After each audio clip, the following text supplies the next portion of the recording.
In easily the most despicable story I could possibly find to talk about on TYT Sports in 2017, and I keeping all jokes aside, Bruno de Souza is the latest player, taking this from Deadspin, signed by second-tier Brazilian side Boa Esporte.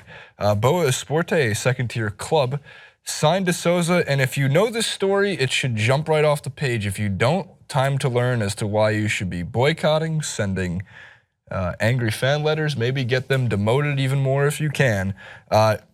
Bruno de Souza, and I'm going to continue to read, served 4 years of a 22-year sentence and was released because of Brazil's appeals courts having lots of what's the word? Corruption. Corruption, and the ability for them to really hand out sentences that can serve full time. This is actually a regular occurrence, not necessarily for the likes of someone like de Souza, but for smaller crimes. Now, what de Souza did, he should still be behind bars for a lot longer of time. So I'll read it for you if I can find the exact quote. In 2013, he was sentenced to 22 years in prison after he was found guilty of arranging the murder of Eliza Samudio, his ex-girlfriend and the mother of his child. The child came in 2009 and later pursued Bruno for child support. She went missing shortly after filing her lawsuit, where Bruno was arrested and eventually confessed to arranging the capture and murder of Samudio. He arranged for all this to happen, and his friends that were a part of it were told that she was kept in a shed where they tortured her, killed her, and then fed her to Bruno's dogs. And it truly is like, look, we talk about some harsh topics on TYT Sports. We talk about some fun topics. We like to laugh. We like to, draw attention. But truthfully, a lot of the things that I like to focus attention on is to bring clubs like Boa Esporte to their knees and crippling, because they're trying to spin this. And this is where my anger kicks in. This is not Michael Vick. This is not you led a dogfighting ring, you served your 3 years in prison, you did your time, you're rehabilitated, you can come back and do something. You took part in such a disgusting act that the fact that any club would have the balls to sign you is astounding to me. And I don't know if there's ever been a story like this. I'm not trying to, not in Brazil's soccer leagues, not in America's sporting leagues. I cannot think of anything like this. The good news, though, sorry to let before your opinion on this, is 3 advertising deals have pulled their sponsorship. That's the only way you're going to get anything done, right? We can boycott. We know this. You could do some sort of protest outside the stadium, maybe. I'm sure the family of this woman that was just brutally murdered, they probably feel just so hopeless. Like, this guy not only allowed back out on the streets, but then to waltz back into the dream job, a dream job, to be able to play for a living. This team are just so lower than low, scum, despicable. Like, how fucking desperate are you for players that you would have this guy come into your team? Your teammates, how would you feel comfortable mixing with this guy? How do you feel comfortable introducing your wives to this man who committed such a horrendous act on a woman in his life? Like, that's not a teammate. Players should not even turn up to training. They should not turn up to games. They should not participate in anything associated with this team, because they're so disgustingly flawed in their logic as to why they would have this man still on their team. I don't even want to hear any argument as to why he served his time or whatever. We know there's flaws in the judicial system in Brazil. And we know that this is a crime that does not be forgotten by 4 years in jail. Are you serious? 4 years in jail. And he gets to walk away and come back into his very privileged life. No, it's horrendous. Keep boycotting, keep taking the money away from the advertising. Well, I was going to say, there's a couple of things you can do. I looked up a couple of things you can do. You could write, call, and email the club.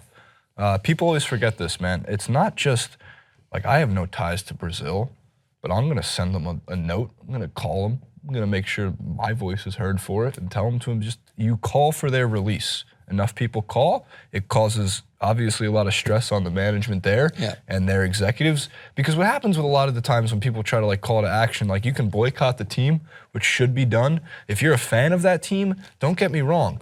That doesn't mean the team has to go anywhere. Just make sure that they correct the mistake. Boycott the team. Do not show up. Do not pay for tickets.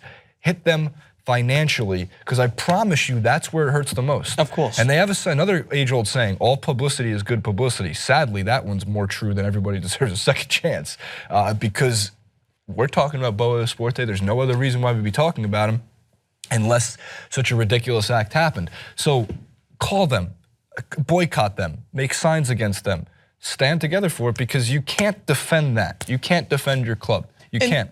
And I know how much, and the reason why I think it's so important is, as we've had these conversations before, like teams like Chapecoense that is their livelihood for those towns and small cities. For Boa Esporte, they have a fan base. I looked it up, a fan base more so than fucking Manchester City. It's a lot to them.